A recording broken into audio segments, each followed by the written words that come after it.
Assalamualaikum warahmatullahi wabarakatuh. Perkenalkan kami dari kelompok 4 eksperimen fisika 1 yang beranggotakan yang pertama ada Putri Ayu Nur Syabani dengan NIM 12011017.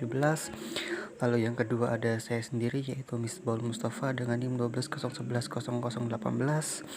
Lalu ada Pak Fatimatul Musfiroh dengan NIM 12011019.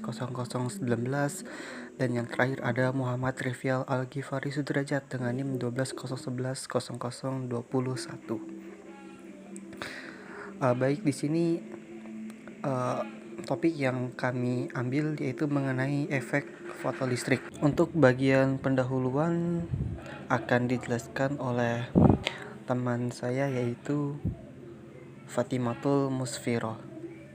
Efek fotolistrik adalah suatu fenomena terlepasnya elektron dari permukaan ketika logam tersebut dikenai cahaya. Efek fotolistrik merupakan proses perubahan sifat-sifat konduksi listrik di dalam material karena pengaruh cahaya atau gelombang elektromagnetik lain. Efek ini mengakibatkan terciptanya pasangan elektron dan hole di dalam semikonduktor atau pancaran elektron bebas dan ion yang tertinggal di dalam metal. Praktikum fotolistrik ini dilakukan untuk memperjelas pembuktian fenomena perubahan fisik gelombang terhadap partikel. Dari percobaan efek fotolistrik dapat diaplikasikan pada berbagai macam perilaku fisik dalam kehidupan sehari-hari. Salah satu penerapan fenomena efek fotolistrik di bidang elektronik salah satunya yaitu pada tabung pengganda dan pada fotodioda atau fototransistor sebagai sensor cahaya berkecepatan tinggi. Praktikum efek fotolistrik dilakukan dengan mengamati cahaya polikromatik yang dipancarkan oleh sumber cahaya merkuri. Cahaya yang dipancarkan kemudian dikontrol menggunakan He amperatur yang nantinya cahaya monokromatik yang dipancarkan oleh sumber cahaya merkuri. Cahaya yang dipancarkan kemudian dikontrol menggunakan He amperatur yang nantinya cahaya polikromatik yang dipancarkan oleh sumber merkuri akan diteruskan menjadi cahaya monokromatik. Efek fotolistrik akan timbul jika frekuensinya lebih besar dari frekuensi tertentu. Demikian juga frekuensi minimal yang mampu menimbulkan efek fotolistrik tergantung pada jenis-jenis logam yang digunakan. Tujuan dilaksanakan praktikum efek fotolistrik ini adalah yang pertama mengukur dan menghitung konstanta Planck, yang kedua mengukur karakteristik arus dan tegangan. Baik, selanjutnya merupakan metode yang akan dijelaskan oleh Putri Ayu Nur Syabani. Izin melanjutkan, selanjutnya itu metode percobaan efek fotolistrik. Yang pertama mulai, kemudian siapkan alat dan pasang sesuai dengan setup alat. Atur jarak antara lampu dengan fotodioda menjadi 35 cm. Kemudian hidupkan lampu merkuri dan tunggu hingga panas selama 15 menit. Hidupkan catu daya DC, lalu set pada range min 4,5 sampai dengan 0 volt. Kemudian hidupkan current amplifier, lalu kalibrasikan arus menjadi 0 ampere. Selanjutnya, atur luas permukaan atau D dan panjang gelombang cahaya. Kemudian, buka penutup lampu merkuri dan fotodioda. Kemudian catat nilai arus pada waktu 1 detik, 30 detik, dan 60 detik. Dan atur volt catu daya DC sampai arusnya menjadi 0 dan catat sebagai phase stopping atau tegangan penghenti. Kemudian proses selesai. Berikutnya merupakan hasil dan pembahasan yang akan dijelaskan oleh saya sendiri. Efek fotolistrik adalah peristiwa lepasnya elektron dari sebuah logam ketika disinari oleh cahaya sehingga dapat membangkitkan arus listrik.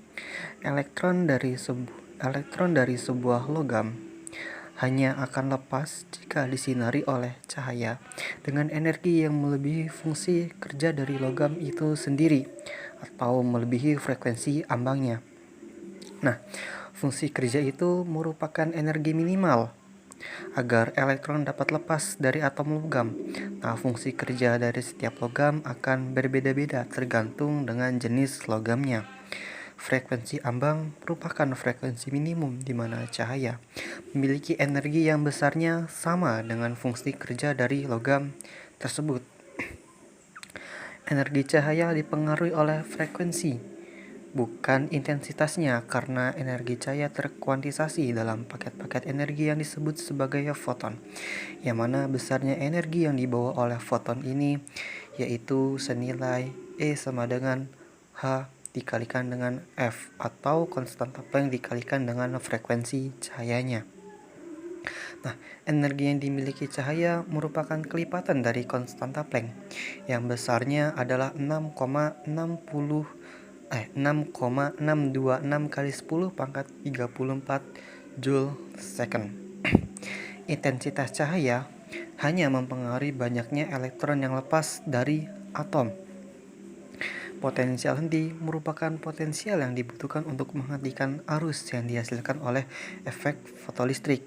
Nah, besarnya potensial henti ini setara dengan besarnya energi kinetik yang dimiliki oleh elektron setelah lepas dari atom. Semakin besar frekuensi cahayanya, maka dibutuhkan potensial henti yang semakin besar pula. Karena semakin besar frekuensi cahayanya, maka energi kinetik yang dimiliki elektron setelah lepas juga akan semakin besar.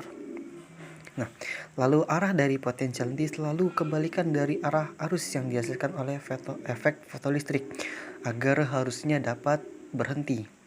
Nah, jika potensial henti yang diberikan terlalu besar, maka arus yang mengalir bukan lagi berasal dari efek fotolistrik, melainkan pengaruh dari potensial penghenti itu sendiri. Selanjutnya ada kesimpulan dan saran yang akan dijelaskan oleh Muhammad Rivial. Baik, selanjutnya ada bagian kesimpulan, di mana kesimpulan dari eksperimen efek fotolistrik ini diantaranya 1. Pengaruh frekuensi terhadap potensial penghenti ditinjau dari spektrum cahaya yang mempengaruhi.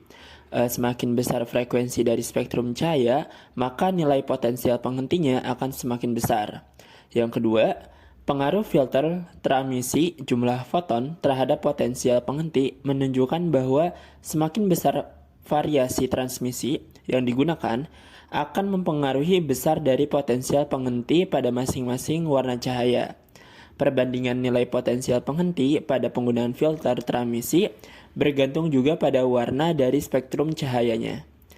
Selanjutnya bagian saran, adapun saran dalam percobaan ini yaitu pertama, praktikan benar-benar menguasai konsep dan cara kerja yang dilakukan saat praktikum.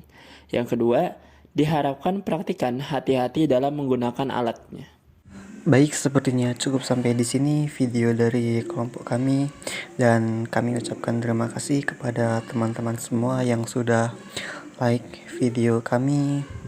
Semoga apa yang kami sampaikan dalam video dapat memberikan manfaat kepada teman-teman semua, dan kami ucapkan mohon maaf jika ada ucapan ataupun perkataan kami yang salah dalam video yang kami buat ini.